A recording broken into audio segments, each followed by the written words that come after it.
Hello students, today we're going to solve the paper which is February March 2026, the latest paper at that time.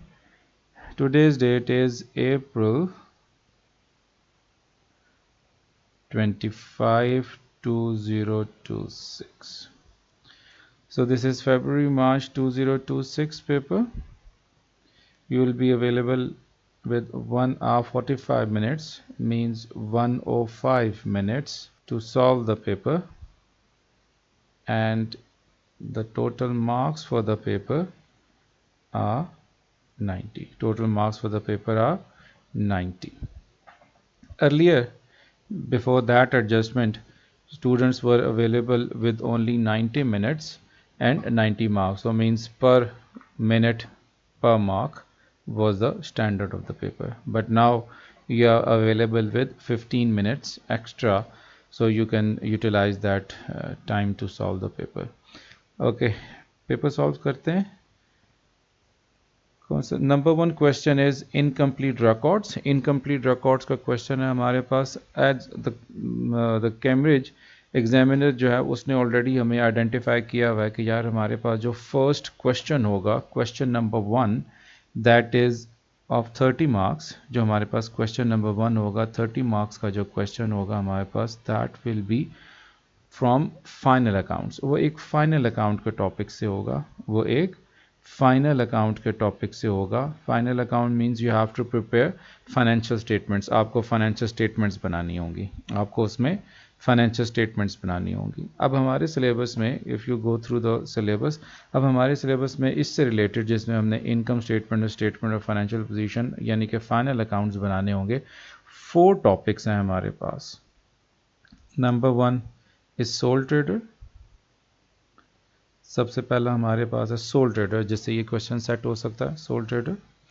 Number 2 partnership. Partnership account से ये question set हो सकता है. Number 3 incomplete records. Incomplete record से ये question set हो सकता है. And number 4 is limited companies. Limited companies के टॉपिक से ये क्वेश्चन सेट हो जाएगा. So they are 4 topics which are the candidate for question number 1. 4 topics AS के सिलेबस में हमारे पास मेनली ये 4 टॉपिक्स हैं जो कि हमारे क्वेश्चन नंबर 1 को क्वालिफाई करते हैं, जिसमें we have to prepare final accounts. हमने फाइनल अकाउंट्स बनाने होते हैं. ठीक है.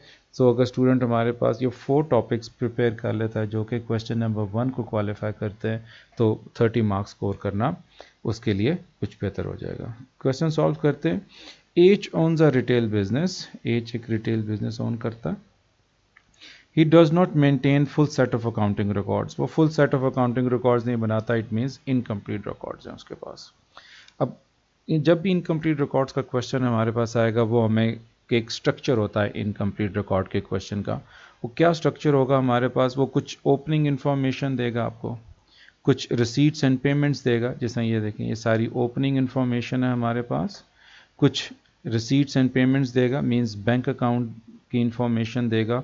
और फिर कुछ और फर्दर इन्फॉर्मेशन के साथ आपको कुछ क्लोजिंग बैलेंसेस देगा. ये जैसा एट 31 दिसंबर, ये हमारे पास कुछ क्लोजिंग बैलेंसेस वो देगा. तो जो हमारे पास इनकम्प्लीट रिकॉर्ड का क्वेश्चन का स्ट्रक्चर होगा वो हमेशा ऐसा ही होगा. ओपनिंग इन्फॉर्मेशन होगी, बैंक अकाउंट होगा, कुछ रिसीट्स एंड पेमेंट्स देगा, और फिर फर्दर बीच में कुछ ट्रांजैक्शंस देगा, एक्सपेंसेस के बारे में, इनकम के बारे में बताएगा, और फिर कुछ हमारे पास क्लोजिंग बैलेंसेस देगा. So with the help of this information, opening and closing information and bank account, हम टी अकाउंट्स को बना के जो मिसिंग फिगर्स हैं हमारे पास, उन मिसिंग फिगर्स को फिर हम बीच में से फाइंड आउट करेंगे. ठीक है. So this is the way how you go it. अब जो भी स्टूडेंट है उसको फाइनेंशियल स्टेटमेंट्स बनाता है, इनकम्प्लीट रिकॉर्ड्स का क्वेश्चन आता है, उसको कुछ फॉर्मेट्स का पता होना चाहिए, like sales ledger control account, purchases ledger control account, expense account, income account, asset at valuation account या asset at carrying value account. ये कुछ 4-5 अकाउंट्स हैं जिसको उसको पता होना चाहिए. अगर वो पता होगा उसको, तो ये क्वेश्चन उसके लिए आसान हो जाएगा. ठीक है. अब स्टार्ट करते हैं, आगे देखते हैं क्या कहता है. All sales are made on cash basis. सारी सेल्स जो हैं वो कैश बेसिस पे हैं. If such information is given in the question, इसका मतलब है आपको इसके अंदर कैश अकाउंट बनाना पड़ेगा.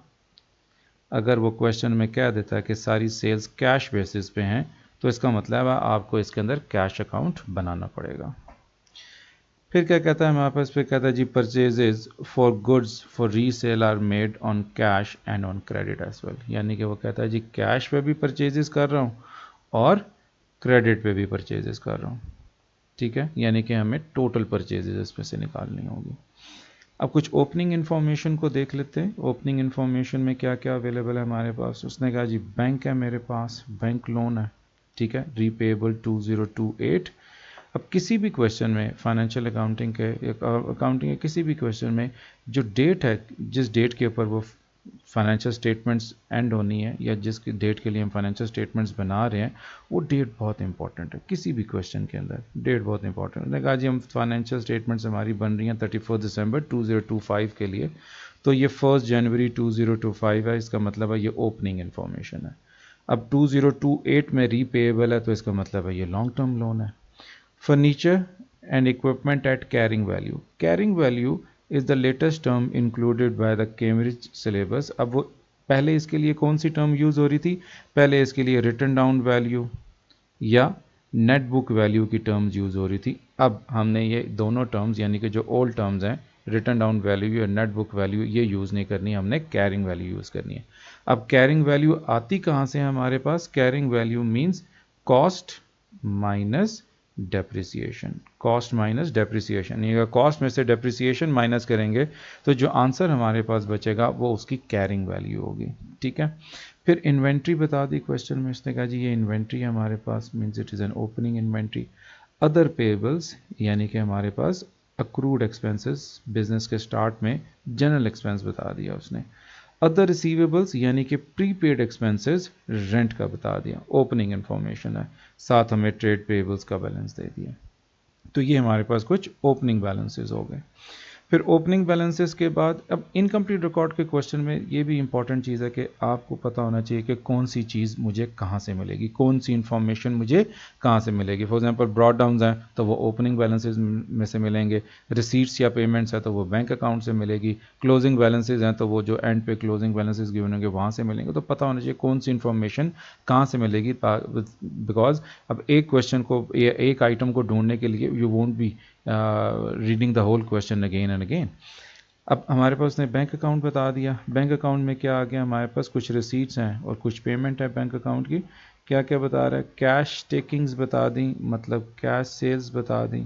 Proceeds from disposal of equipment, यानी कि एक एसेट भी बेच रहे हैं हम, अगर हम कोई एसेट बेच रहे हैं तो इसका मतलब है इसका हमें डिस्पोजल अकाउंट भी बनाना पड़ेगा। अगर हम कोई एसेट बेच रहे हैं तो इसका मतलब है हमें इसका डिस्पोजल अकाउंट भी हमें बनाना पड़ेगा। ओके, रिमेंबर दैट कि अगर हम कोई एसेट सेल करेंगे तो डिस्पोजल अकाउंट भी यहाँ पे हमें उसके लिए बनाना पड़ेगा। ओके, फिर पेमेंट्स आ गई। पेमेंट में उसने बता दिया कि क्या क्या किया, एडिशनल इक्विपमेंट ख़रीदा है, ठीक है, बैंक लोन रीपेमेंट है, कैरेज इनवर्ड्स हैं, ड्राइंग्स हैं, जनरल एक्सपेंसेस हैं, रेंट पेएबल है और बैंक का क्लोजिंग बैलेंस नहीं निकाल के दिया, वो हमें खुद से निकालना होगा अगर हमें ज़रूरत है तो। फिर उसने आगे बताया जी there were unpresented cheques of 680। Unpresented cheques is the item from bank reconciliation statement. अब बैंक रिकॉन्सिलिएशन स्टेटमेंट में अनप्रेजेंटेड चेक्स का मतलब क्या है, cheques which we have issued but not presented for payment. हमने चेक इशू कर दिया, ठीक है, बिजनेस ने चेक इशू कर दिया, लेकिन वो बंदा जिसने उस चेक को रिसीवर है, ठीक है, उसने वो चेक अभी तक बैंक में रिप्रेजेंट नहीं किया, यानी कि वो उसके अगेंस्ट पैसे नहीं लेने गया। हमारी तरफ से पेमेंट हो गया, हमारी तरफ से पेमेंट होगी भैया। So it means there were unpresented cheques of 680 for payment of trade payables at the year end. अगर हमने ट्रेड पेएबल्स के लिए कुछ पेमेंट कर दी भी है, लेकिन वो बंदा अगर हमारे से पैसे चेक तो ले गया लेकिन वो बैंक से अभी तक पैसे उसने नहीं निकलवाए हैं, तो इट मीन्स कि हमारी तरफ से पेमेंट होगी भैया। सो अगर हमारी तरफ से पेमेंट होगी है तो जब हम बैंक पेड लिखेंगे, बैंक पेड लिखेंगे ट्रेड पेएबल्स का, तो हम उसमें 680 ऐड करेंगे।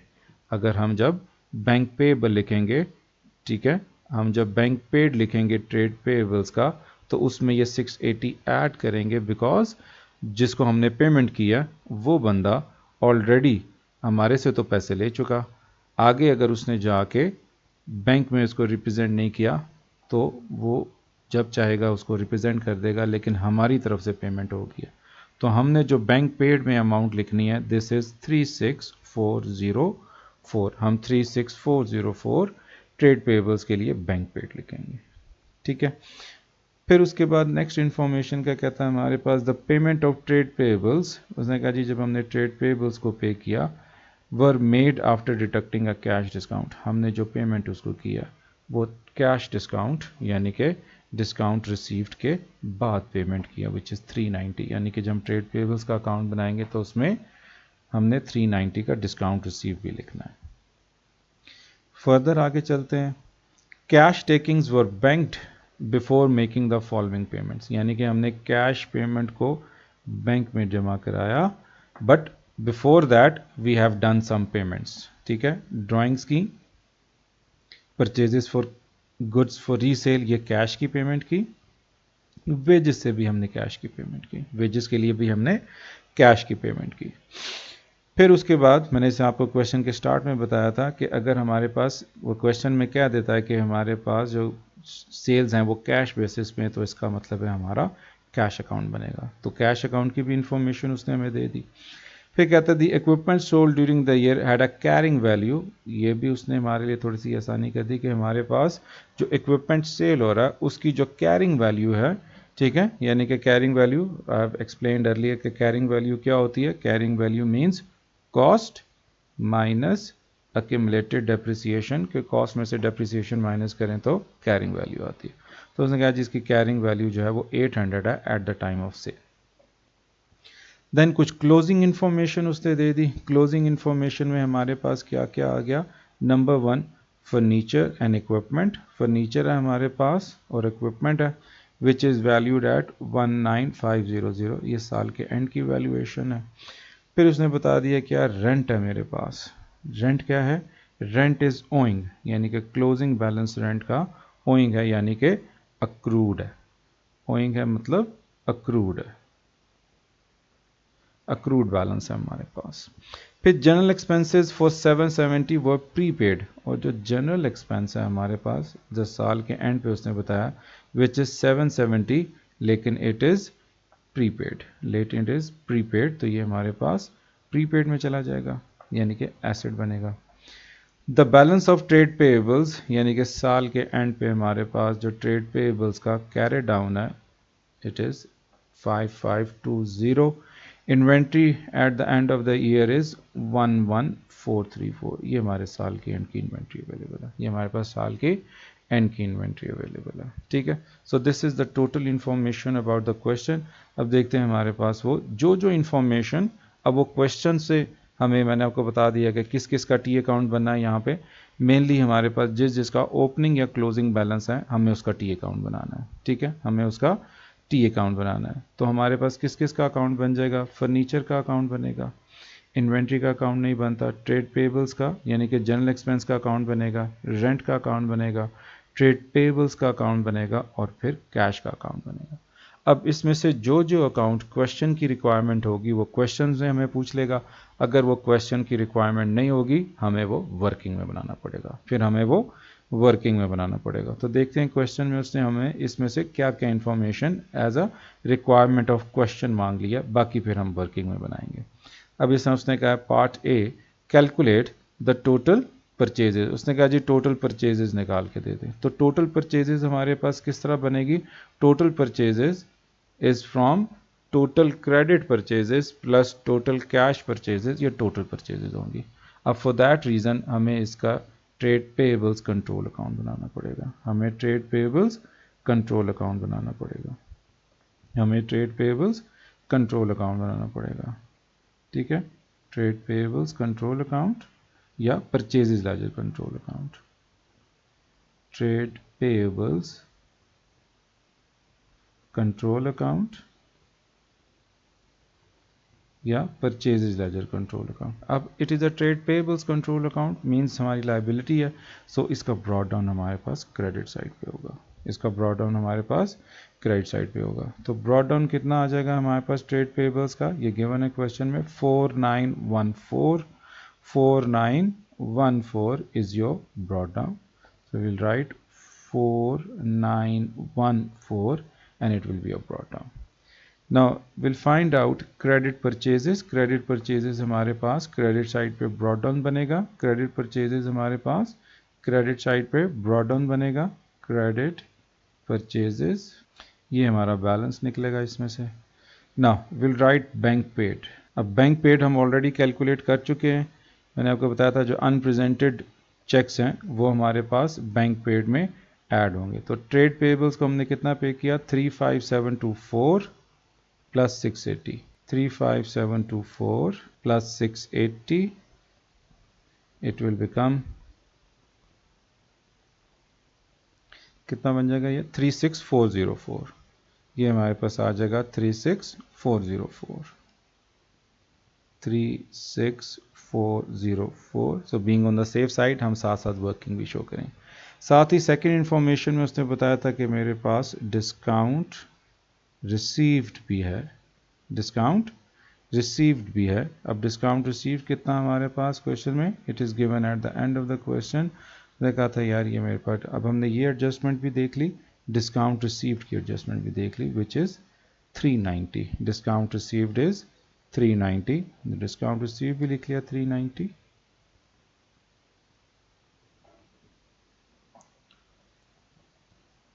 अब हम क्या करेंगे, कैरी डाउन इंफॉर्मेशन भी है हमारे पास क्वेश्चन में अवेलेबल, कैरी डाउन इंफॉर्मेशन भी है हमारे पास क्वेश्चन में अवेलेबल, कैरी डाउन इंफॉर्मेशन लिखेंगे और फिर अकाउंट को बैलेंस कर लेंगे। Carry down information is given at the end of the question. ये इसने बताया था कि ट्रेड पेबल्स का carry down is 5520, trade payables का कैरी डाउन है 5520, 5520।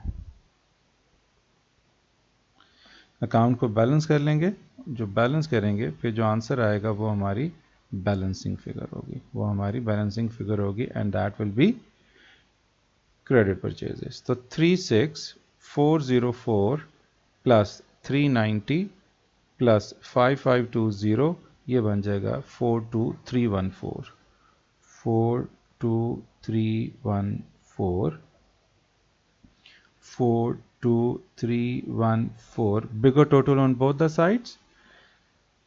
सब्ट्रैक्ट कर देंगे इसमें से brought down which is 4914, so we'll get 37400, and always remember to bring the carry down as brought down.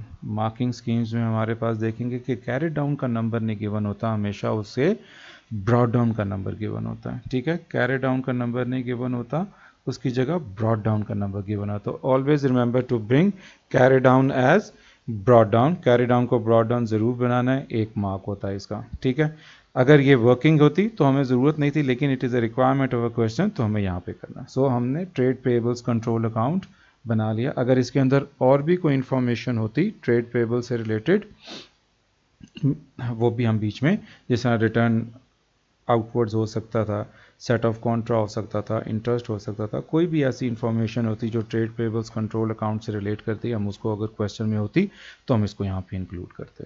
So we are done with the trade payables control account. अब trade payables control account तो बना लिया, अब question की requirement क्या थी, question was asking total purchases, question was asking for total purchases. अब total purchases किससे मिलेगी, जैसा मैंने पहले बताया कि हमारे पास credit purchases plus cash purchases, credit purchases plus cash purchases. तो क्रेडिट परचेजेस हमने निकाल ली है क्वेश्चन के अंदर, credit purchases are 37400, 37400 plus cash purchases, cash purchases हमारे पास यहाँ पे क्वेश्चन में इंफॉर्मेशन उसने दी हुई थी कि यार मैंने कैश परचेजेस भी किए, ये purchases of goods for resale cash में से की हैं। तो 3172 ये हमारे पास कैश परचेजेस हो जाएंगी, 3172 कैश परचेजेस हो जाएंगी। So total purchases will be, total purchases हमारे पास कितनी आ जाएंगी, 337,400 plus 3,172, so this will become 40572, 40572, 40572, ये हमारे पास टोटल परचेजेज होगी। This was requirement of the question 5 marks के लिए।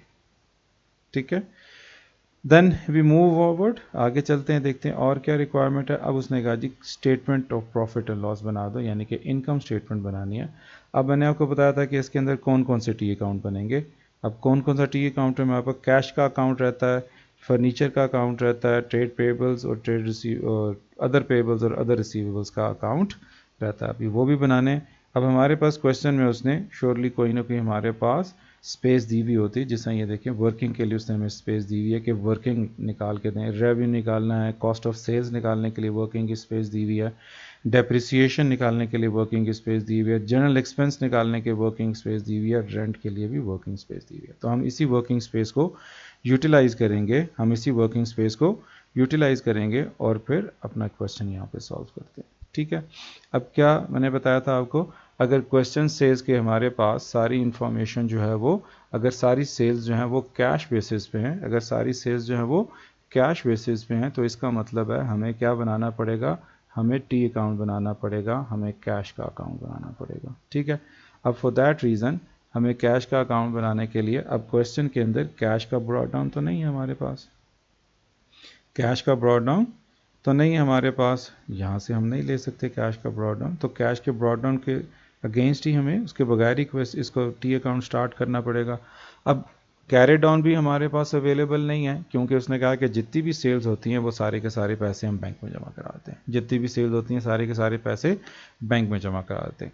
अब बैंक में से उसने कौन कौन सा एक्सपेंस किया हम वो लिखेंगे और फिर रिवर्स सॉल्व करके हम इसमें से कैश सेल्स निकालेंगे। ठीक है, अब नंबर 1 उसने क्या कहा जी, क्या क्या पेमेंट की मैंने, उसने कहा जी ड्राइंग्स की हैं मैंने, 2850 की ड्राइंग्स की हैं, तो 2850 ड्राइंग्स आ जाएंगी। ड्राइंग्स के बाद उसने कहा जी ड्राइंग्स की हैं, फिर उसके बाद उसने कहा जी मैंने परचेजेस भी की हैं, मैंने परचेजेस भी की हैं, 3172 की परचेजेस भी की हैं, तो 3172 परचेजेस आ जाएंगी, 3172 की परचेजेस आ जाएंगी। ठीक है, फिर उसके बाद उसने कहा था जी वेजेस भी पे की हैं, मैंने वेजेस भी पे की हैं, वेजेस कितनी पे की हैं, वेजेस पे की हैं 13860, 13860, तो वेजेस लिख लेंगे 13860, 13860, 13860।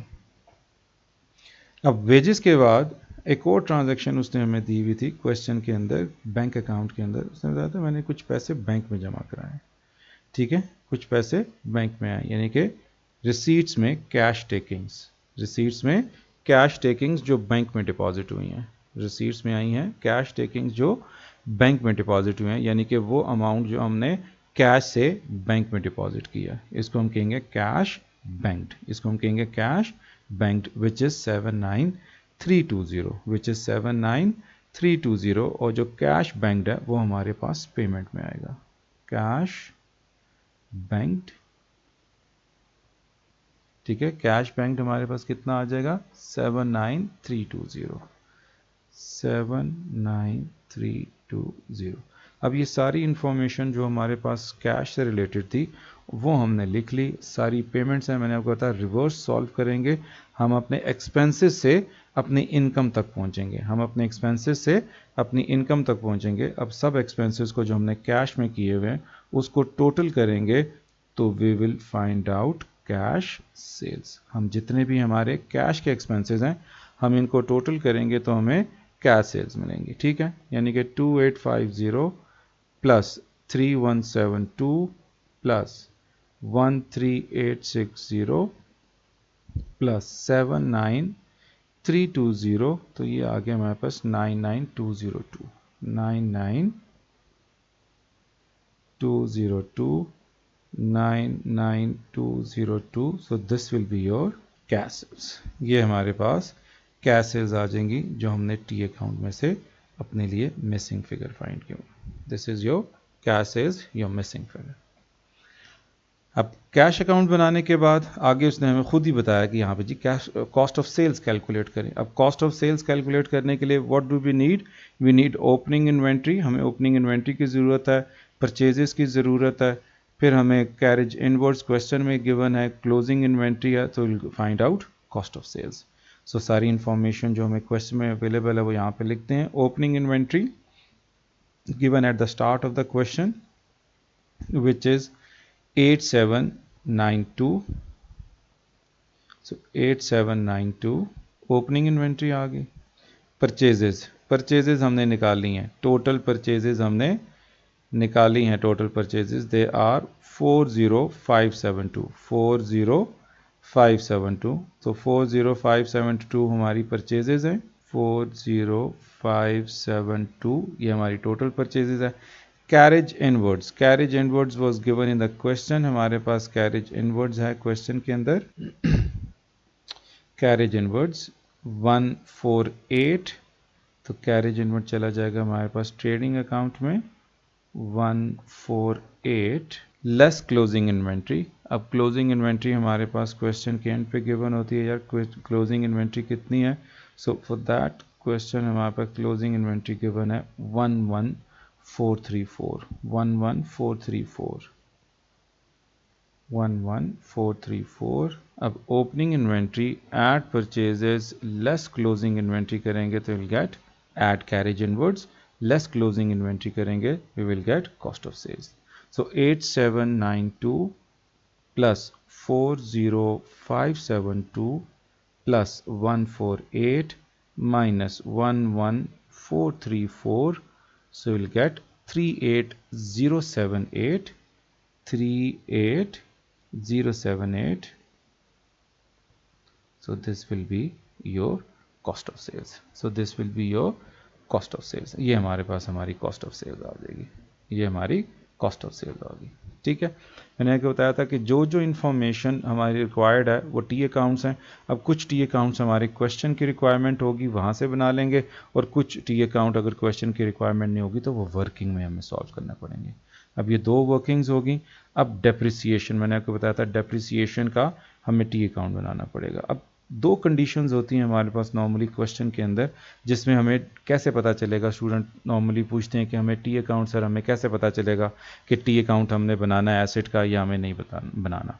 ठीक है, तो क्लियर डिफरेंस है इसके अंदर, दो बातें हैं। अगर हमारे पास क्वेश्चन के अंदर उसने कोई डेप्रिसिएशन का मेथड बताया हुआ है, straight line reducing balance method, दोनों में से कोई भी बात बताई हुई है क्वेश्चन के अंदर, तो फिर हमें शायद टी अकाउंट बनाने की ज़रूरत ना पड़े, फिर हमें शायद टी अकाउंट बनाने की ज़रूरत ना पड़े। लेकिन अगर उसने कोई इन्फॉर्मेशन नहीं दी हुई डेप्रिसिएशन मेथड की, फिर हमें श्योरली टी अकाउंट बना के ही हमें उसमें से डेप्रिसिएशन एक्सपेंस निकालना है, फिर हमने उसमें से डेप्रिसिएशन एक्सपेंस निकालना है। ठीक है, अब क्या करेंगे, हमें क्वेश्चन के अंदर हमने पढ़ लिया, क्वेश्चन में कहीं पे भी उसने हमें डेप्रिसिएशन मेथड या स्ट्रेट लाइन रिड्यूसिंग कोई बात नहीं बताई हुई, तो इसका मतलब है ओपनिंग क्लोजिंग एसेट्स बताए हुए हैं, हमें ये टी अकाउंट बनाना है और उसमें से डेप्रिसिएशन निकालनी है। तो हमारे पास फर्नीचर है, उसकी ओपनिंग वैल्यू है हमारे पास 20800, 20800, ये एसेट की वैल्यू दी हुई है ब्रॉड डाउन। फिर हम यहाँ पे लिखते हैं बैंक। अब इसका फॉर्मेट भी आप देख लीजिएगा, याद कर लें कि ब्रॉड डाउन जो होगा वो हमारे पास कैरिंग वैल्यू होगी, ब्रॉड डाउन जो होगा वो हमारे पास कैरिंग वैल्यू होगी। Brought down will be your carrying value, brought down will be your carrying value, यानी कि जो साल के स्टार्ट में हमारे पास वैल्यू है लेकिन ये कैरिंग वैल्यू होगी। ठीक है, that will be a carrying value. Then carrying value brought down में होगी। फिर उसके बाद हमने लिखना है बैंक। बैंक में हम क्या लिखेंगे, न्यू परचेज, जो हमने नया एसेट परचेज किया है, जो हमने नया एसेट परचेज किया वो हम इसको यहाँ पे लिखेंगे। फिर क्रेडिट साइड पे लिखेंगे डिस्पोजल, जो हम एसेट सेल कर रहे हैं उसकी भी हमने यहाँ पे कैरिंग वैल्यू लिखनी है, जो एसेट हम सेल कर रहे हैं उसकी भी यहाँ पे हमने कैरिंग वैल्यू लिखनी है, उसकी भी यहाँ पे हमने कैरिंग वैल्यू लिखनी है। ठीक है, फिर आ जाएगा हमारे पास depreciation for the year, depreciation for the year निकल आएगी, और यहाँ हमारे पास कैरी डाउन आ जाएगा, वो भी कैरिंग वैल्यू होगी, कैरी डाउन भी कैरिंग वैल्यू होगी। अब जो जो रिक्वायरमेंट क्वेश्चन की है हमारे पास वो हमने इसमें लिख दी। अब जो जो इन्फॉर्मेशन हमारे पास अवेलेबल होगी हम वो इसमें लिखेंगे और फिर एंड पे हमारे पास डेप्रिसिएशन निकल आएगी। अब ब्रॉड डाउन लिख लिया 20800, कैरी डाउन भी क्वेश्चन में गिवन है, तो बता दिया कि हमारे पास एसेट का कैरी डाउन कितना है। So the carry down value of the asset means the closing value of asset is 19500. Furniture and equipment is having a value of 19500. 19500 तो हम क्या करेंगे, एसेट अकाउंट को लिख लेंगे यहाँ पे 19500 19500। फिर बैंक अकाउंट में से देखेंगे कोई नया हमने एसेट परचेज किया है। बैंक अकाउंट में जाएंगे, बैंक अकाउंट में देखेंगे कि कोई नया एसेट हमने परचेज किया है। Additional equipment is bought which is 3200। Additional equipment हमने ख़रीदा है 3200 का, तो यहाँ पे बैंक में आ जाएगा 3200। फिर क्वेश्चन में खुद ही इसने बताया था कि मेरा जो एसेट है जो हम सेल कर रहे हैं उसकी carrying value is 800। The carrying value of the asset being sold is 800। तो हम कैरिंग वैल्यू वहाँ पे डिस्पोजल की कैरिंग वैल्यू 800 लिख लेंगे। अब हमारे पास जो जो इन्फॉर्मेशन क्वेश्चन में अवेलेबल थी वो लिखी और टी अकाउंट को फिल इन कर लिया। अब जो बैलेंसिंग फिगर बचेगी वो हमारे पास डेप्रिसिएशन फॉर द ईयर आ जाएगी। तो 20800 प्लस 3200 ये आ जाएगा 24,000। 24,000 में से विल सब्ट्रैक्ट 800 माइनस 19,500, तो हमारे पास 3,700 बचेगा। So this is the balance of the account means depreciation for the year हमने फाइंड आउट करनी थी, हमने डेप्रिसिएशन फॉर द ईयर निकाल ली। Depreciation for the year is 3,700। Depreciation for the year is 3,700। So this is known as asset at carrying value account. ये asset at carrying value account था, वो हमने यहाँ पे बनाया। फिर उसके बाद नेक्स्ट अकाउंट जो मैंने आपको बताया था कि एक्सपेंस के अकाउंट बनाने पड़ेंगे। अब यहाँ पे हमें जनरल एक्सपेंस का अकाउंट बनाने को कहा जी, जनरल एक्सपेंस का अकाउंट बनाए। अब किसी भी एक्सपेंस का अकाउंट हो आपको उसका फॉर्मेट आना चाहिए। मैं फॉर्मेट के थ्रू एक्सप्लेन करता हूँ ताकि आपको क्लियर पता हो कि यार कहाँ कहाँ पे क्या क्या चीज़ें लिखनी है।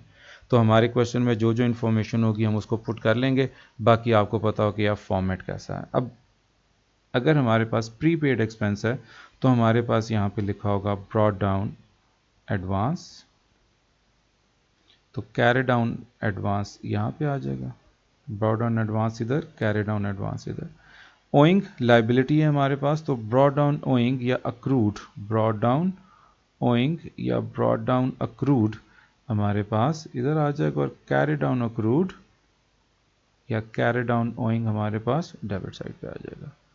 बैंक पेड हमेशा यहीं पे रहेगा, bank paid, and the difference will be income statement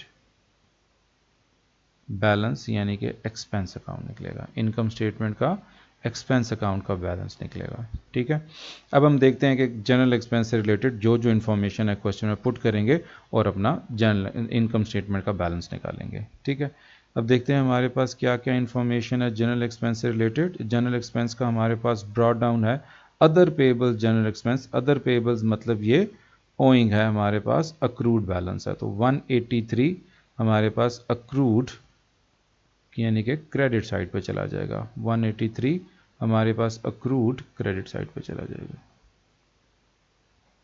ये इंफॉर्मेशन होगी।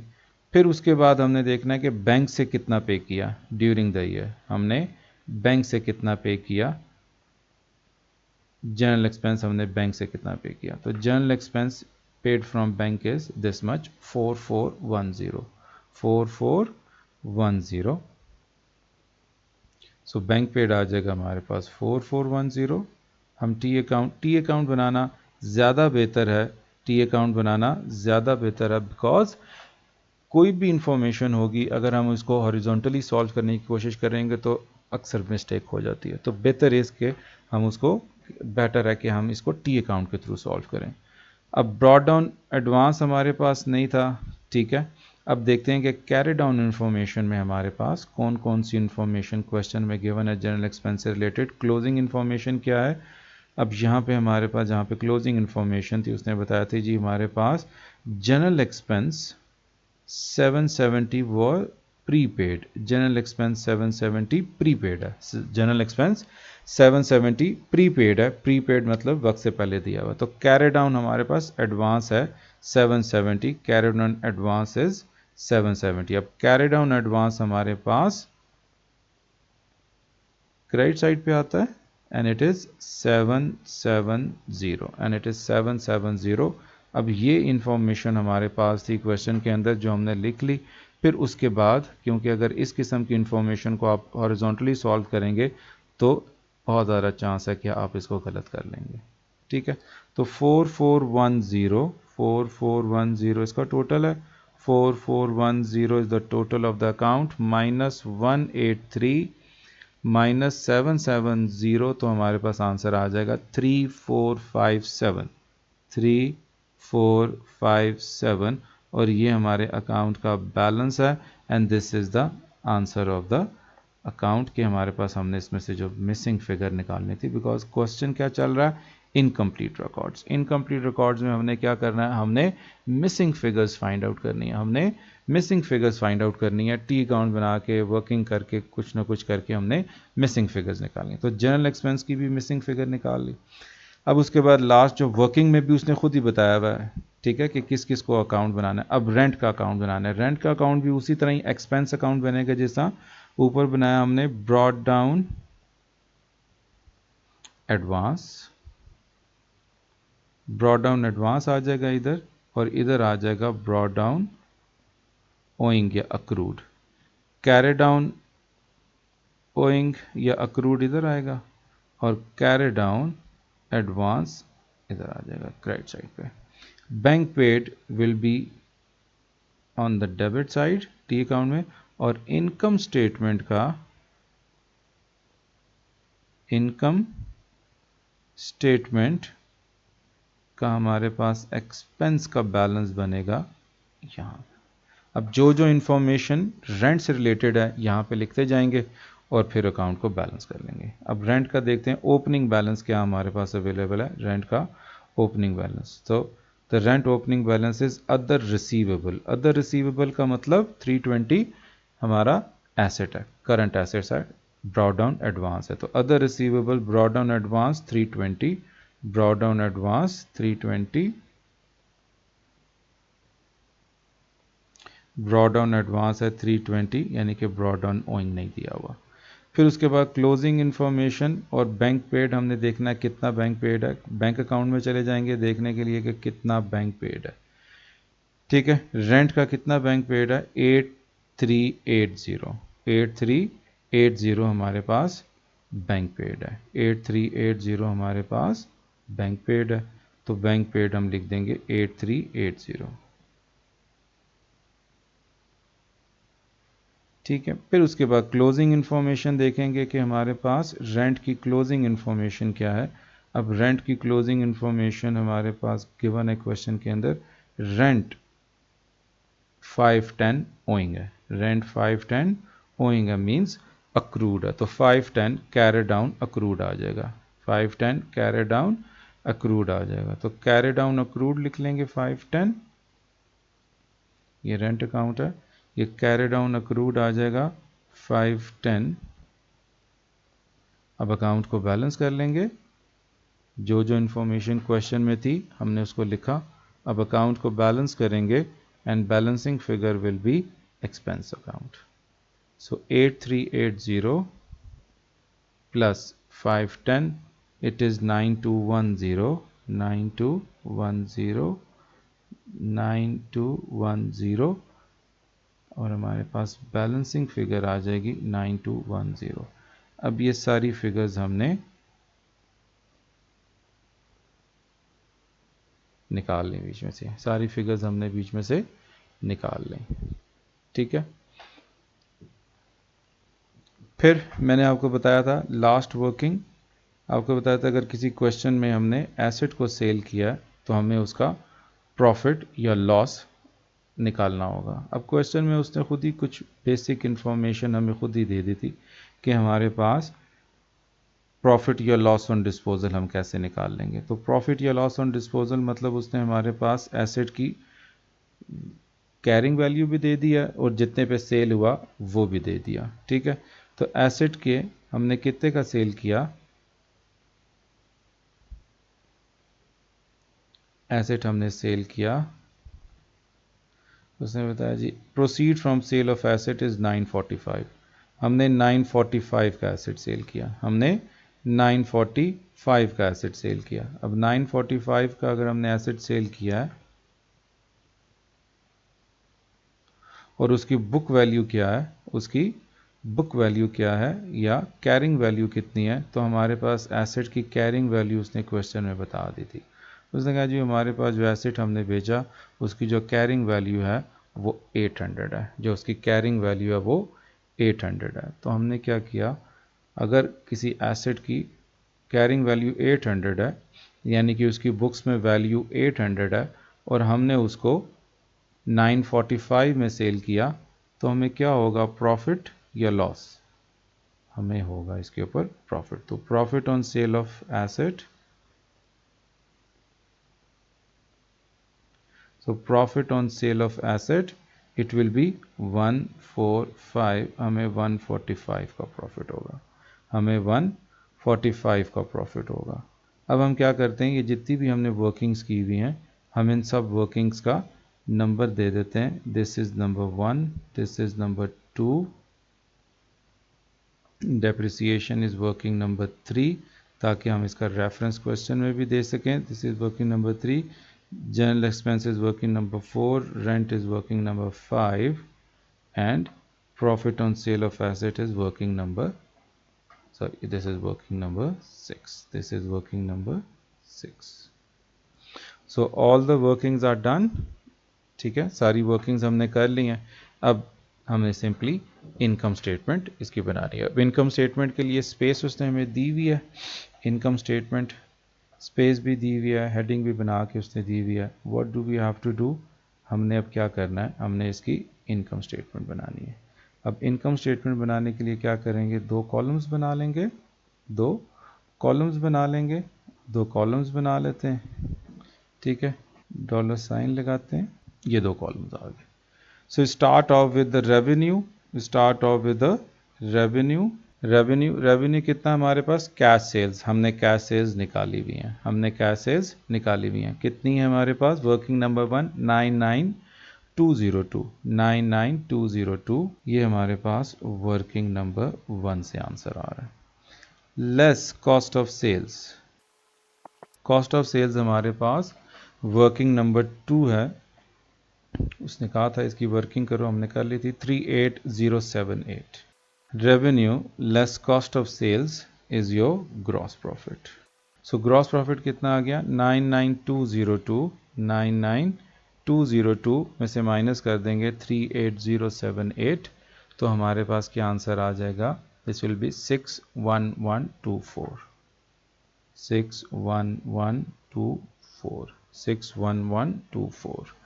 अब ग्रॉस प्रॉफिट के बाद विल हैव टू ऐड, अगर कोई इनकम है तो हमें उसको बीच में ऐड करना है। क्वेश्चन को हमने देखा हुआ है, हमारे पास वर्किंग में हमारे पास इंफॉर्मेशन है, ठीक है, क्या क्या इंफॉर्मेशन है, कोई इनकम है हमारे पास, दो इनकम्स हैं हमारे पास इसके अंदर, हमने देखा क्वेश्चन के अंदर, एक तो ट्रेड पेबल्स के अंदर हमने डिस्काउंट रिसीव्ड का अमाउंट थी हमारे पास, डिस्काउंट रिसीव्ड की अमाउंट थी ट्रेड पेबल्स के अंदर, ठीक है, this is discount received and it is your income 390,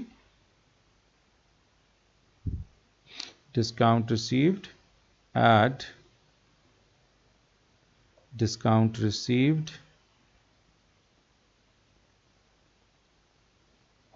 390 add कर देंगे, and profit on sale of asset, वो भी हमारी इनकम,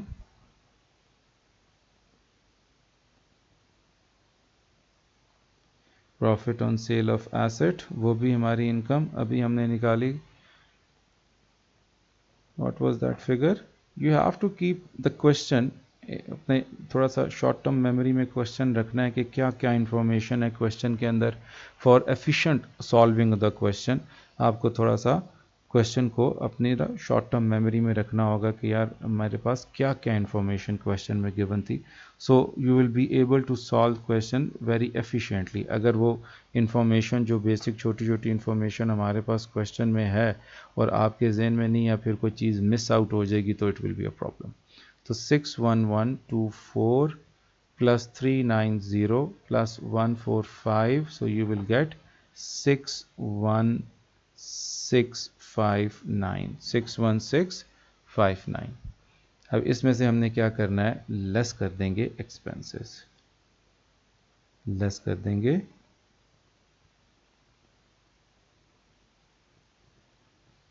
एक्सपेंसेस, हम इसमें से माइनस कर देंगे। अब सारे एक्सपेंसेस हम बीच में से माइनस कर देंगे, ठीक है। अब जितने भी हमारे पास एक्सपेंसेस हैं उनको हम देखेंगे, और जो वर्किंग में हमारे पास कुछ एक्सपेंसेस हैं, कुछ हमने कैश से पे किए हुए हैं, कुछ बैंक से पे किए हुए हैं, कुछ हमारे पास depreciation like non cash expenses हैं, वो भी हमने सारे एक्सपेंसेस बीच में इंक्लूड करने हैं। तो बैंक अकाउंट में देखेंगे कि क्या क्या पेमेंट हुई है हमारे पास, जिसकी वर्किंग हुई हुई है उसकी वर्किंग वाली अमाउंट लिखेंगे, और जिसकी वर्किंग नहीं हुई हुई उसकी वही जो कैश बुक वाली अमाउंट है बैंक अकाउंट वाली वही लिख देंगे। अब इसने जिसने बताया bank loan interest, bank loan interest है हमारे पास, ठीक है। सबसे पहला एक्सपेंस 630। अब हमने देखना है कि यार जो लोन दिया हुआ है, नॉर्मली हमारे पास अक्सर क्वेश्चन के अंदर जब हमने लोन इंटरेस्ट, यानी कि अब लोन इंटरेस्ट के लिए भी the latest term used for the loan interest is finance cost, ठीक है, फाइनेंस कॉस्ट। अब फाइनेंस कॉस्ट की वर्किंग के बारे में याद रखना है कि ये क्वेश्चन में नहीं बताता, वो ये क्वेश्चन में बताते ही नहीं कि यार ये पे हुआ है नहीं पे हुआ, कम दिया ज़्यादा दिया, बताता ही कोई नहीं। It is totally students duty कि उसने देखना है कि यार जो लोन इंटरेस्ट है वो कितना बनता है, कितना पे किया हुआ है और कितना रहता है, कितना बनता है, कितना पे किया और कितना रहता है। अब इसका मतलब है हमारे पास जो लोन इंटरेस्ट बनता है दैट इज़ 8400 मल्टीप्लाई बाय 10%, हमारे पास लोन इंटरेस्ट बना 840। आपका लोन इंटरेस्ट बना 840, और हमने पे कितना किया, हमने पे किया 630, हमने 630 लोन पे किया, हमने 630 लोन इंटरेस्ट पे किया। तो हमारे पास 210 अक्रूड इंटरेस्ट निकला, 210 हमारा अक्रूड इंटरेस्ट निकला जो हमने अभी तक पे नहीं किया, ठीक है। अकॉर्डिंग टू मैचिंग कॉन्सेप्ट कि expenses of the period must be matched against the revenues of that period whether paid or not. आपने इंटरेस्ट पे किया है या नहीं पे किया, उसको उसी साल की हमने इनकम के अगेंस्ट चार्ज ऑफ करना है। सो हमारे पास टोटल इंटरेस्ट जो बनता है लोन का that is 840, we have paid only 630, so 210 हमारे पास अक्रूड इंटरेस्ट होगा। तो अक्रूड इंटरेस्ट हम बीच में ऐड करेंगे 210 to come at the total amount which is 840, which is 840 finance cost होगी, ठीक है। इंटरेस्ट पेड नहीं लिखना, अब इसको फाइनेंस कॉस्ट पुरानी टर्म यूज़ करेंगे तो एग्जामिनर के पास राइट है, वो आपके नंबर डिडक्ट कर सकता है इस बात के ऊपर, ठीक है। ड्राइंग्स हमारा एक्सपेंस नहीं है। जनरल एक्सपेंस, अब जनरल एक्सपेंस फिर रेंट है। जनरल एक्सपेंस और रेंट एक्सपेंस इनकी हमने वर्किंग की हुई है। जनरल एक्सपेंस और रेंट एक्सपेंस हमने इनकी वर्किंग की हुई है, हम इनकी वर्किंग वाली फिगर्स ले लेंगे। जनरल एक्सपेंस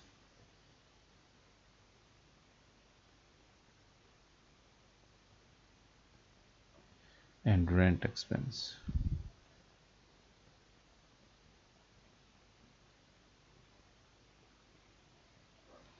अब जनरल एक्सपेंस हमारे पास कितना अमाउंट, जनरल एक्सपेंस की अमाउंट है हमारे पास, जनरल एक्सपेंस, जनरल एक्सपेंस की अमाउंट बन रही 3457 and working number 4, 3457 and working number 4, 3457 and it is working number 4। फिर रेंट एक्सपेंस है, रेंट एक्सपेंस की भी हमने टी अकाउंट बनाया हुआ है, उसकी भी वैल्यू देख लेंगे कितनी हमारे पास, rent expense 9210 working number 5, 9210 working number 5, 9210 working number 5। अब क्या बैंक अकाउंट से हमने जो जो पेमेंट की वो हमने लिख ली, ठीक है। फिर उसके बाद हमने देखना है यार कैश से भी हमने कुछ पेमेंट्स की हुई हैं, हमने कुछ कैश से भी पेमेंट की हुई है। कौन कौन सी कैश से पेमेंट किया? ड्राइंग्स नहीं आएंगी, परचेजेस नहीं आएंगी, वेजेस 13860, 13860 हमने वेजेस पे किए हैं, 13860 हमने वेजेस पे किए हैं, ये हमने कैश से पे किए हैं, ठीक है। अब ये सारी एक्सपेंसेस जितने भी थे हमारे पास जो क्वेश्चन की इंफॉर्मेशन है उसमें से ले लिए। अब हमने देखना है कि वर्किंग में से कोई चीज़ ऐसी जो हमने कैलकुलेट की हो और बीच में इंक्लूड ना की हो। कैश में से हमने कैश सेल्स लिख लिया, ठीक है। कॉस्ट ऑफ सेल्स में से कॉस्ट ऑफ सेल्स लिख लिया।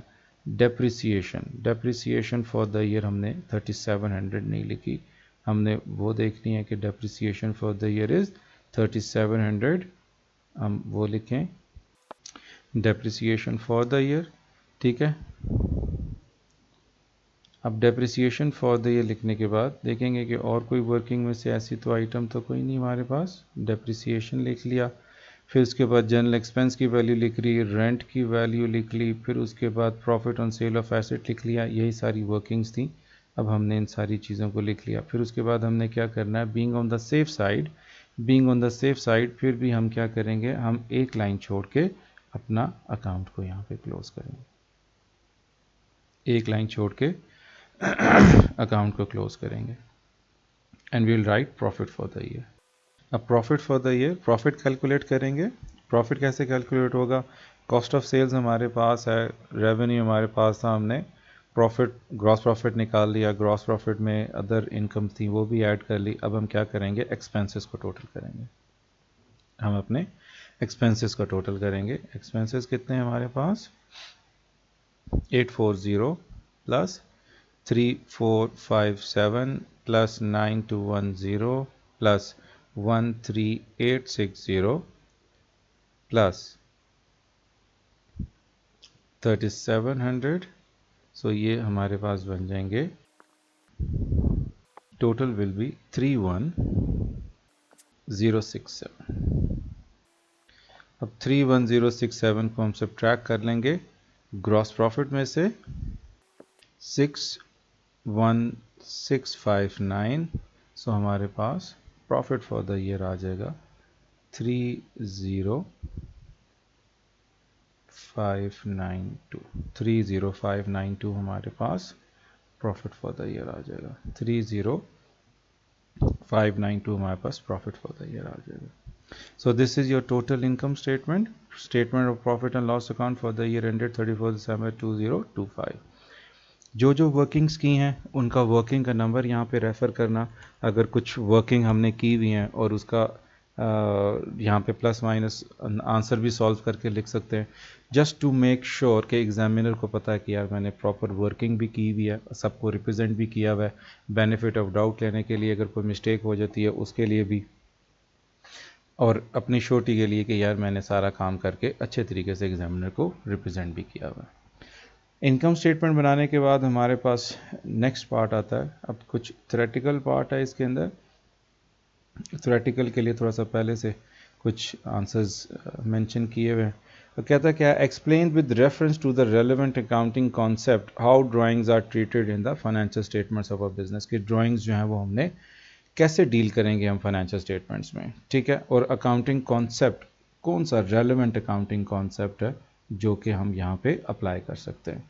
तो the relevant accounting concept which can be applied over here is, या which is applied over here is, which is business entity concept. Business entity concept क्या कहता है हमारे पास, बिजनेस एंटिटी कहता है कि जी बिजनेस सेपरेट है, ओनर सेपरेट है।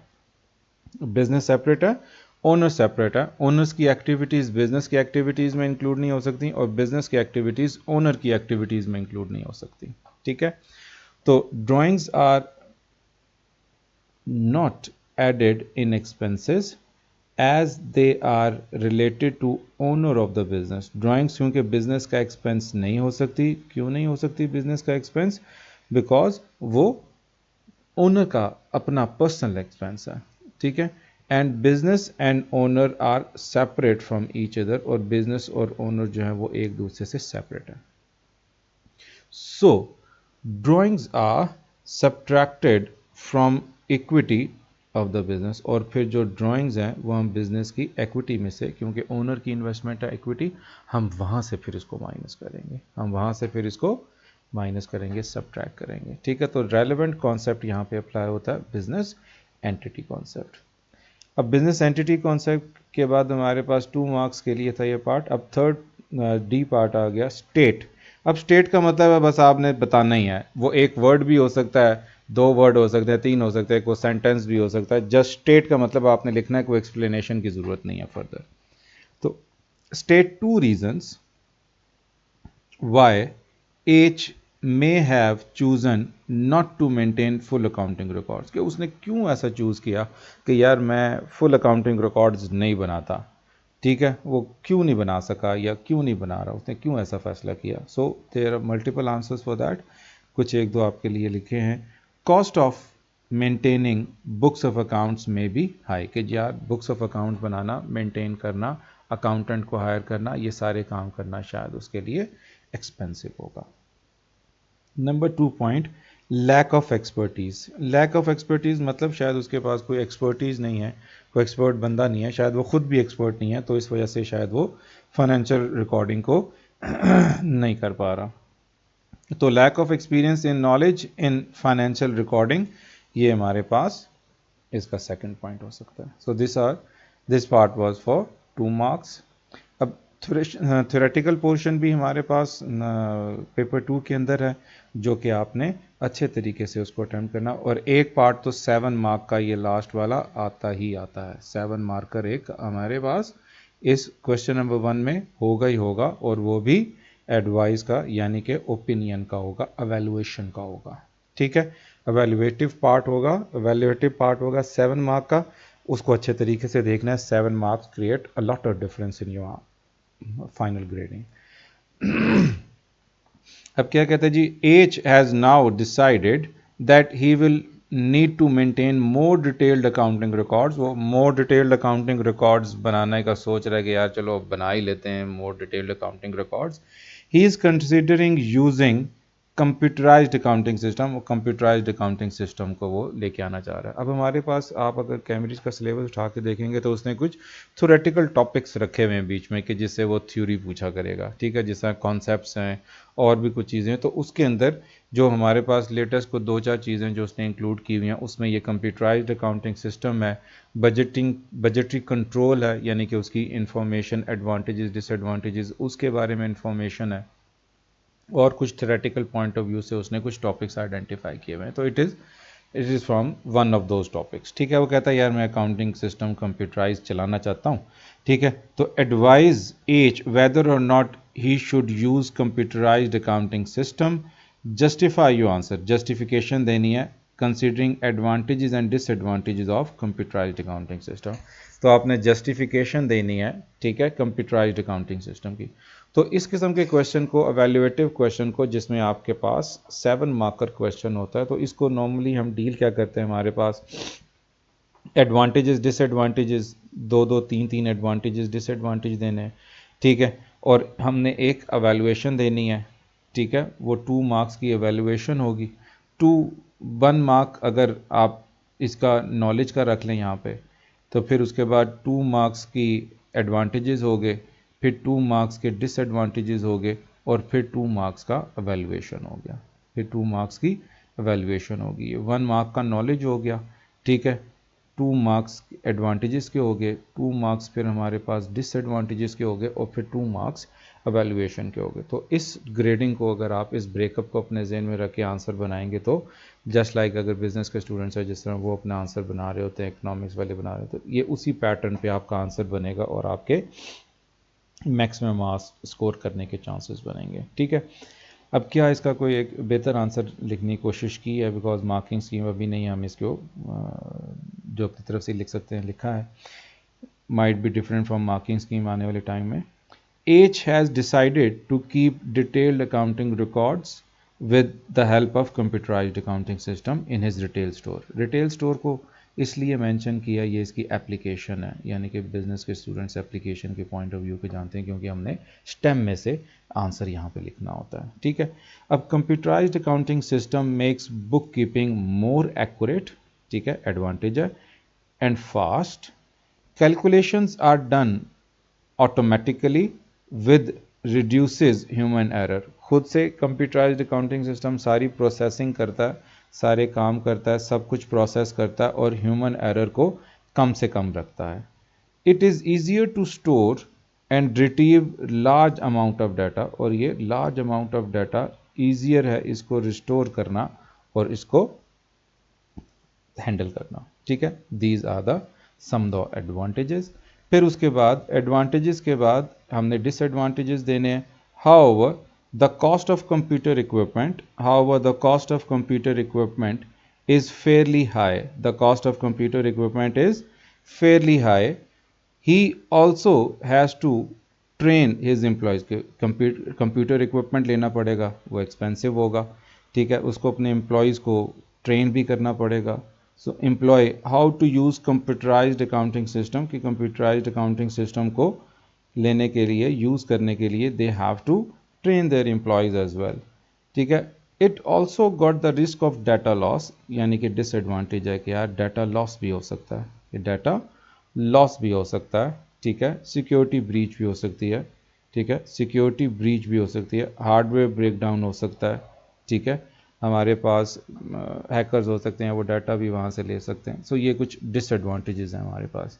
एंड एट द एंड आपने जिस तरफ भी आंसर देना है, जिस तरफ भी आंसर देना चाहते हैं, फेवर में जाना चाहते हैं, अगेंस्ट में जाना चाहते हैं, आप उसके उस तरह आंसर बनाएं और ऊपर ही जो भी आपने एडवांटेज लिखा है, अगर आप फेवर करना चाहते हैं तो वही एडवांटेज लिख दें, अगर आप उसके अगेंस्ट जाना चाहते हैं तो वही पॉइंट जो ऊपर आपने लिखा उसका डिसएडवांटेज लिख के अपने आंसर कंप्लीट कर दें। ठीक है, अब जिस तरह हमारे पास हम इसका एवेलुएटिव पार्ट देखते हैं कि overall as retail business is growing, business grow कर रहा है, so he should use computerised accounting system for faster and accurate recording. तो उसको कंप्यूटराइज्ड अकाउंटिंग सिस्टम जो है उसको यूज़ करना है ताकि उसका बिजनेस, उसकी रिकॉर्डिंग जो है फास्टर एंड एक्यूरेट हो जाए फॉर फाइनेंशियल इंफॉर्मेशन। ठीक है, so this was an answer for your 7 marks. So ये हमारे पास 7 मार्क के लिए हमारा ये आंसर बन गया। ठीक है, होप आपने अंडरस्टैंड किया होगा। ठीक है, कोई भी कमेंट हो, कोई भी बात हो, नंबर मेरा गिवन है इसके अंदर, तो you can should follow my channel for further information. Okay जी, question number 3 related to limited companies. Limited companies में हमारे पास क्या होता है, it is contestant for question number 1 as well. Question number 1 में भी आ सकता है 30 मार्क्स का, और क्वेश्चन नंबर 2 और 3 में भी 15 मार्क्स का भी आ सकता है। ठीक है, this question is related to statement of changes in equity. अब statement of changes in equity के अंदर हमारे पास इसमें इशू ऑफ शेयर्स भी आएगा। ठीक है, right issue, bonus issue, dividends की कैलकुलेशन भी आएंगी, जनरल रिजर्व भी आ सकता है, रिवैल्यूएशन रिजर्व भी आ सकता है। तो ये सारी calculation statement of changes in equity में आएंगी। कौन कौन सी चीज़ें statement of changes in equity में नहीं आ सकती, उनको भी डिस्कस करते हैं बाय सॉल्विंग द क्वेश्चन। अब क्या कहता है जी, the statement of financial position of NPLC at 1 January 2025। अब मैंने पहले भी बताया हुआ है कि किसी भी क्वेश्चन के लिए starting date and closing date, यानी कि जिस साल स्टार्ट हो रहा है और क्लोज हो रहा है, वो बहुत इंपॉर्टेंट है। फिर उसने बताया जी इक्विटी, हमारे पास ऑर्डनरी शेयर्स हैं 0.25 ईच, 660,000 के शेयर्स हैं हमारे पास। फिर शेयर प्रीमियम है हमारे पास 175,000 का, revaluation reserve is 110,000, retained earnings 367,000 and total equity उसने बता दी। ठीक है, अगर किसी क्वेश्चन में नंबर ऑफ शेयर्स नहीं दिए हुए, अगर किसी क्वेश्चन में नंबर ऑफ शेयर्स नहीं दिए हुए, तो सबसे पहले हमने क्या करना है, number of shares find out करने हैं। सबसे पहले हमने number of shares find out करने हैं। नंबर ऑफ शेयर्स कैसे निकालेंगे, उसका फॉर्मूला क्या है हमारे पास, नंबर ऑफ शेयर्स, ये हमारे पास इसकी स्पेस अवेलेबल है at the end of the question. यहाँ पे हम इसको यूटिलाइज करेंगे अपनी कैलकुलेशंस के लिए, सारी जितनी भी कैलकुलेशंस हैं हम यहाँ पे। ओके जी, अगर नंबर ऑफ शेयर्स नहीं है हमारे पास तो first find out number of shares, number of shares. अब नंबर ऑफ शेयर्स हमारे पास कैसे आएंगे, नंबर ऑफ शेयर्स का फॉर्मूला है amount of capital, amount of capital divided by value per share, value per share, amount of capital divided by value per share. तो amount of capital कितना है हमारे पास, amount of capital is 660,000 and value per share is 0.25। तो 660,000 divided by 0.25, तो हमारे पास आ जाएगा 2640,000 shares, 2640,000 shares आ जाएंगे हमारे पास, 2640,000 शेयर्स आ जाएंगे हमारे पास। ठीक है, सबसे पहले अगर किसी क्वेश्चन में नंबर ऑफ शेयर्स नहीं गिवन तो we have to find out the number of shares. फिर आगे क्या कहता है, हमारे पास कुछ ट्रांजैक्शंस दी हुई हैं, फिर उसने statement of changes in equity का हमें फॉर्मेट भी बना के दिया हुआ कि statement of changes in equity का ये फॉर्मेट है। ओपनिंग बैलेंसेस उसने खुद से लिख दिए हैं, बाकी हमने जो जो ट्रांजैक्शंस है वो 1 बाय 1 बीच में पोस्ट करते जाते हैं। कहते हैं जी during the year 31 December 2025 number 1 transaction, उसने कहा जी property was revalued at 740 from 880। ठीक है, उसने कहा जी जो हमारी प्रॉपर्टी है वो रीवैल्यू हो गई है, हमारी प्रॉपर्टी जो है वो रीवैल्यू होगी 740 हो गई, कहाँ से 840 से 740 होगी 880 से, 740 हो गई 880 से। तो इसका मतलब है हमारे पास ये रीवैल्यूएशन जो है वो लॉस में चला गया, रीवैल्यूएशन लॉस आ गया। अब रीवैल्यूएशन लॉस कितना हुआ, 880 की चीज़ 740 की हो गई, 880 की चीज़ 740 की होगी, तो ये हमारे पास डीवैल्यूएशन होगी, कितने की डीवैल्यूएशन होगी, 880 माइनस 740 तो हमारे पास ये 140,000 की डिवैल्यूएशन होगी, हमारे पास ये 140,000 की डिवैल्यूएशन होगी, डीवैल्यूएशन। ठीक है, एसेट को रीवैल्यू किया लेकिन वो बढ़ने के बजाय कम हो गया। अगर एसेट डीवैल्यू हो जाए तो फिर हमने इसका क्या करना है, एक तो अगर डीवैल्यू हो जाता है तो वो तो अपने जो रीवैल्यूएशन रिजर्व है उसके अगेंस्ट ही चार्ज होगा, प्रॉपर्टी डिवैल्यूएशन। अब 140,000 है and we got 110,000 in general reserve, हमारे पास 110,000 है जनरल रिजर्व में और डीवैल्यूएशन हो रही है 140 की, तो यहाँ से तो हम 110 ही ले सकते हैं, यहाँ से हम 110 ही ले सकते हैं, यहाँ से 110 ले लेंगे, हमारे पास 110,000 यहाँ से ले लेंगे। ठीक है, और बाकी के जो 30,000 है वो कहाँ से लेंगे, बाकी के 30,000 हम रिटेन्ड अर्निंग से लेंगे because it is a loss, retained earning से लेंगे because it is a loss. हम वो शेयर प्रीमियम से नहीं ले सकते, किसी और रिजर्व से नहीं ले सकते, हम ये रिटेन्ड अर्निंग से लेंगे because it is a loss. अगर डीवैल्यूएशन हो जाए तो पहले तो रिवैल्यूएशन रिजर्व में से जितने पैसे हैं हम उनको लेंगे, और उसके अलावा अगर हमें पैसों की ज़रूरत पड़ेगी तो हम वो कहाँ से लेंगे, वो हम रिटेन्ड अर्निंग्स के अगेंस्ट चार्ज करेंगे। ठीक है, so this was transaction number 1, हमारे पास एसेट डीवैल्यू हो रहा है, एसेट डीवैल्यू हो रहा है, हमने उसको वहाँ पे उसके अगेंस्ट उसकी अमाउंट जितनी डीवैल्यू हो रहा था उसके अगेंस्ट उतनी अमाउंट उसको चार्ज कर दी। So this was transaction number 1। ठीक है, फिर उसके बाद हमारे पास ट्रांजैक्शन नंबर 2 आ गई, कहता है जी ऑन 1 जुलाई अब बोनस इशू, हमने 1 जुलाई को बोनस इशू किया, अब bonus issue of 3 ordinary shares for 5 ordinary shares, यानी कि 3:5 की रेशो में किया, बोनस इशू किया 3:5 की रेशो में किया। ठीक है, held on this date was made, यानी कि जो उस डेट के ऊपर है उस डेट के ऊपर इस रेशो से कर दिया। तो reserves are maintain in the most flexible manner, retained in the most flexible manner. अच्छा, हमारे पास रिजर्व्स जो है वो मोस्ट फ्लेक्सिबल मैनर में मेंटेन हो रही हैं। अब मोस्ट फ्लेक्सिबल मैनर मतलब क्या, हमारे पास अर्लियर एक हमारे पास जो डेवलपमेंट आई थी 23-24 में, उसके बाद हमारे पास चेंजेस आई हैं, और उससे पहले क्या होता था, द मोस्ट फ्लेक्सिबल मैनर, यानी कि द मोस्ट फ्लेक्सिबल मैनर में हम क्या कह सकते हैं कि कौन कौन सी कैटेगरी थी। नंबर 1 हमारे पास है, हम सबसे पहले किससे ले सकते हैं, हम सबसे पहले शेयर प्रीमियम से ले सकते हैं, सबसे पहले हम शेयर प्रीमियम अकाउंट से पैसे ले सकते हैं। नंबर 2 हम किससे पैसे ले सकते हैं, नंबर 2 हम ले सकते हैं जनरल रिजर्व से। एंड नंबर 3 हम रिटेन्ड अर्निंग से ले सकते हैं।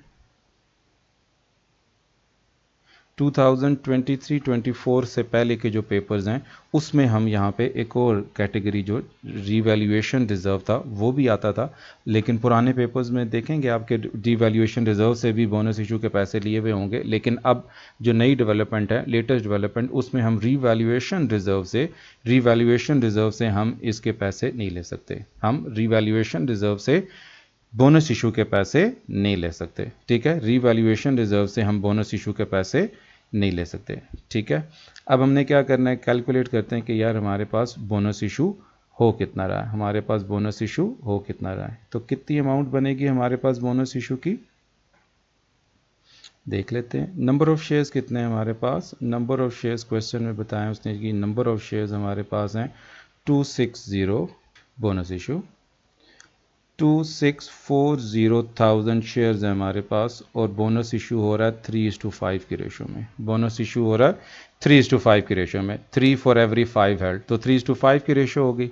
अब बोनस इशू मल्टीप्लाई करेंगे 2,640,000 मल्टीप्लाई बाय 3/5, तो हमारे पास आ जाएगा 1,584,000 शेयर्स आ गए, 1,584,000 शेयर्स आ गए। अब एक शेयर जो है इट इज़ 0.25, एक शेयर 0.25 का है, एक शेयर 0.25 का है। तो हमारे पास अमाउंट ऑफ कैपिटल कितने बन गए, कितने कैपिटल हमने इशू किया, बोनस इशू मल्टीप्लाई कर देंगे 0.25 से, तो it will become 396,000, it will become 396,000, it will become 396,000। तो बोनस इशू किए, नंबर ऑफ शेयर्स है हमारे पास 2,640,000, उसने कहा जी इसमें से हमारे पास 3/5 की रेशो में इशू होंगे तो 1,584,000 शेयर्स हो गए, एक शेयर आ गया 0.25 का, तो अमाउंट ऑफ कैपिटल आ गई 396,000, अमाउंट ऑफ कैपिटल आ गई 396,000। तो अब हम क्या करेंगे, statement of changes in equity में जाते हैं, वहाँ पे हम इसकी रिफ्लेक्शन करेंगे। कैसे रिफ्लेक्ट करेंगे इसको, we will write bonus issue, we will write bonus issue. अब बोनस इशू में पैसे नहीं आएंगे, बोनस इशू में we don't receive cash, bonus issue में वी डोंट रिसीव कैश। 396,000 के हमने शेयर्स तो इशू कर दिए, लेकिन हमारे पास कैश नहीं आएगा। तो जब कैश नहीं आएगा, पैसे नहीं आएंगे, तो फिर कहाँ से लेंगे, रिजर्व से लेंगे। कहाँ से लेंगे, रिजर्व से लेंगे। अब रिजर्व्स में हमारे पास मोस्ट फ्लेक्सिबल मैनर में मैंने आपको क्या बताया, किस किस से पहले लेंगे, सबसे पहले शेयर प्रीमियम से लेंगे, फिर जनरल रिजर्व से लेंगे, और फिर रिटेन्ड अर्निंग से लेंगे। सबसे पहले शेयर प्रीमियम से लेंगे, फिर जनरल रिजर्व से लेंगे, और फिर रिटेन्ड अर्निंग से लेंगे। अब हमारे पास सबसे पहले शेयर प्रीमियम रिजर्व है, शेयर प्रीमियम में कितने पैसे पड़े हैं, 175, शेयर प्रीमियम में 175 पड़े हैं, तो हम इसमें से 175 ले सकते हैं। We will write 175,000 and it will be subtracted. 175 हमने यहाँ से ले लिए, 175 यहाँ से ले लिए। हमने तो इशू किए हैं 396,000 के शेयर्स, अगर 396,000 के शेयर्स हैं, 175 शेयर प्रीमियम से ले लिए, अगला रिजर्व हमारे पास कौन सा है, जनरल रिजर्व, वो नहीं है, तो will move on to retained earnings. तो बाकी के पैसे जो हमारे पास होंगे वो हम रिटेन्ड अर्निंग से मिलेंगे। तो 396,000 माइनस 175,000 जो रिमेनिंग पैसे हैं विच इज़ 221,000, वो हम कहाँ से लेंगे, 221,000, ये फिर हम रिटेन्ड अर्निंग्स में से लेंगे, ये फिर हम रिटेन्ड अर्निंग से लेंगे। और लास्ट टोटल के कॉलम में हमारे पास कुछ नहीं आएगा, बिकॉज 396 ही ऐड हो रहा है और 396 ही हमारे रिजर्व में से माइनस हो रहा है, तो टोटल इक्विटी पे कोई फ़र्क नहीं पड़ा, तो टोटल इक्विटी पे कोई फ़र्क नहीं पड़ा हमारे पास। ठीक है, टोटल इक्विटी पे हमारे पास कोई फ़र्क नहीं पड़ा। ठीक है, तो नंबर 2 ट्रांजैक्शन भी होगी बोनस इशू। इन बोनस इशू हमारे पास कैश नहीं आता, तो हम रिजर्व्स में से पैसे लेंगे, हम रिजर्व्स में से पैसे लेंगे। ठीक है, so second transaction is also done. Now we move on to third one. 1 सितंबर पे हमारे पास क्या हुआ, उसने कहा जी डिविडेंड ऑफ 0.02 पर शेयर, डिविडेंड हम पे कर रहे हैं 0.02 पर शेयर के हिसाब से। ठीक है, अकॉर्डिंग टू 0.02 पर share, and it is paid to all shares in issue at that date. और इस डेट के ऊपर जितने भी शेयर्स इशू हुए हुए हैं, इस डेट के ऊपर जितने भी शेयर्स इशू हुए हुए हैं, उन सब के ऊपर हमने ये डिविडेंड पे करना है। ठीक है, समटाइम्स क्वेश्चन में कहता है कि जी इस डेट के ऊपर जितने शेयर्स हैं उनके ऊपर डिविडेंड देना है। वो सर्टेन डेट बता देता है कि यार इस डेट के ऊपर जितने हमारे पास शेयर्स हैं सिर्फ उनके ऊपर डिविडेंड पे करना है। तो हम क्या करेंगे, उसके ऊपर सिर्फ हम डिविडेंड पे करेंगे। अभी फ़िलहाल वो कह रहा है कि जी जितने भी शेयर्स हैं उन सब के ऊपर डिविडेंड दे देना 0.02 के अकॉर्डिंगली। ठीक है, तो हम क्या करते हैं, नंबर ऑफ शेयर्स पे चले जाते हैं, देखते हैं जी हमारे पास कितना डिविडेंड है, कितना डिविडेंड पे करेंगे। Will write number of shares dividend, हम यहाँ पे लिखेंगे डिविडेंड, डिविडेंड पे करना है हमने। कितने शेयर्स हैं हमारे पास, 2640,000 शेयर्स पहले से हमारे पास पड़े हुए हैं। ठीक है, 1584,000 हमने बोनस इशू में किए हैं। तो कितने शेयर्स बन गए हमारे पास टोटल, 2640,000 प्लस 1584,000, तो ये हो जाएंगे हमारे पास 4224,000 shares. And dividend per share is 0.02. 0.02 is the dividend per share. Multiply कर देंगे तो हमारे पास कितना डिविडेंड बन जाएगा, this will become 4224,000 multiplied by 0.02, it will be equals to 84480. 84480 will be the amount of dividend to be paid, will be the amount of dividend to be paid. तो हम dividend pay कर देंगे 84480, और dividend कहाँ से पे होगा, dividend will be paid from retained earnings. Dividend will be paid from retained earnings. 84480 minus होगा 84480, it is dividend paid. याद रखना है कि सिर्फ और सिर्फ only paid dividends are included in statement of changes in equity. Propose dividend statement of changes in equity में नहीं आएंगे, propose dividend statement of changes in equity में नहीं आएंगे, सिर्फ पेड डिविडेंड्स आएंगे। वो जो भी पेड डिविडेंड होगा उसको हम statement of changes in equity में लिखेंगे। Only paid dividends are included in statement of changes in equity. ठीक है, उसके बाद हमारे पास क्या आ जाएगा, नेक्स्ट ट्रांजैक्शन पे चलते हैं। बोनस इशू देख लिया, डिविडेंड देख लिया, फिर उसके बाद उसने कहा जी 1 दिसंबर पे हमारे पास राइट इशू हो रहा है। 1 दिसंबर पे हमारे पास राइट इशू हो रहा है। ठीक है, राइट इशू किस रेशो पे हो रहा है, उसने कहा जी 1 ordinary share for every 3, 1 ordinary share for every 3, 1 ordinary share for every 3 is issued at that date. The shares are issued at 0.35 पर शेयर, और शेयर इशू हो रहे हैं 0.35 पर शेयर के हिसाब से, शेयर इशू हो रहे हैं 0.35 पर शेयर के हिसाब से, and they are fully subscribed, यानी कि पूरे पैसे मिल गए हमें। ठीक है, अब शेयर वैल्यू कितनी है 0.25। अगर कोई शेयर 0.35 का 0.25 का शेयर जो है 0.35 पे इशू करेंगे तो हमारे पास रिमेनिंग अमाउंट कहाँ चली जाएगी, that will be transfer to share premium, that will be transfer to share premium. अब क्या करते हैं, इसकी कैलकुलेशन कर लेते हैं। राइट इशू की कैलकुलेशन कर लेते हैं। राइट इशू क्या है हमारे पास, ये वर्किंग के लिए हमारे पास स्पेस अवेलेबल है, यहाँ पे कुछ हम इसकी कैलकुलेशंस कर लेते हैं। राइट इशू, अब नंबर ऑफ शेयर्स कितने हैं हमारे पास, हम ऑलरेडी कैलकुलेट कर चुके हैं कि इस वक्त हमारे पास नंबर ऑफ शेयर्स जो हैं वो 4224,000 है।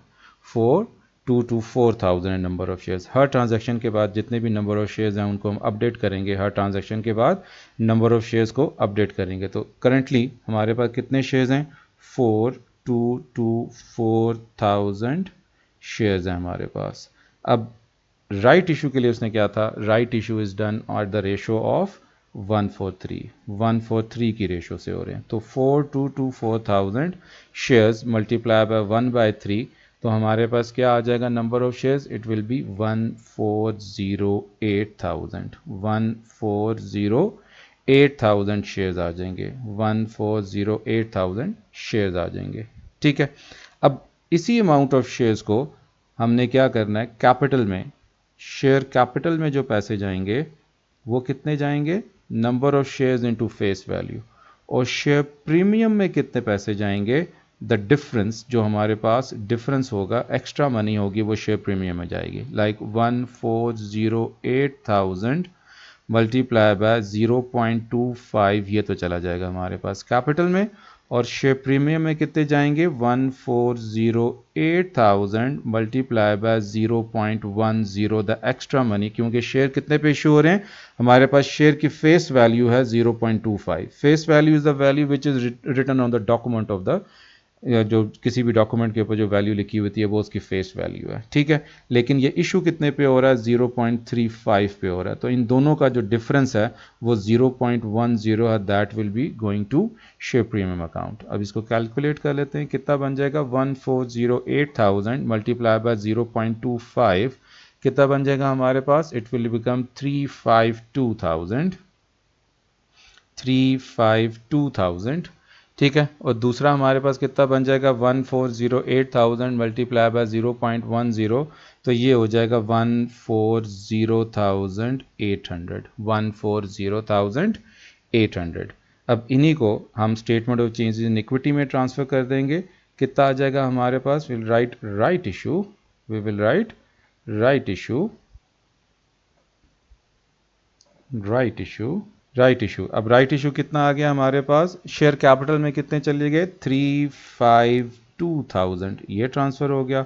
और शेयर प्रीमियम में हमने कितने ट्रांसफ़र किए, 140,800, ये राइट इशू। कैपिटल में number of shares into face value and the extra money going to share premium account, extra money going to share premium account. और टोटल में इन दोनों का सम चला जाएगा, कितना आ जाएगा हमारे पास, it is 352,000 plus 140,800, this will become 492,800, 492,800, ये हमारे पास टोटल अमाउंट आ जाएगी, 492,800, ये हमारे पास टोटल अमाउंट आ जाएगी, ठीक है।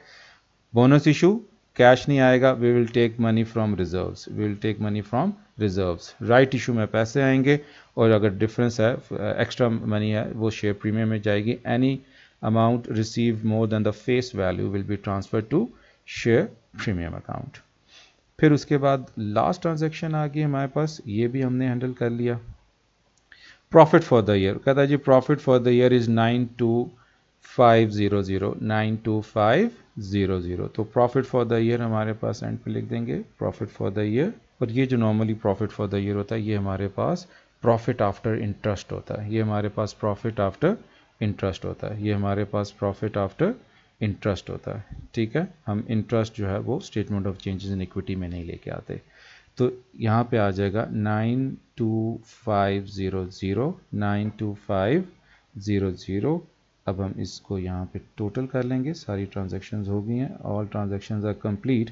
अब हम इस अकाउंट को टोटल कर लेंगे, क्या आ जाएगा हमारे पास, 660 स्टार्ट में है, प्लस 396,000 प्लस 352,000, तो ये हमारे पास इसका टोटल बन जाएगा 140,800, 140,800 इसका टोटल आ जाएगा।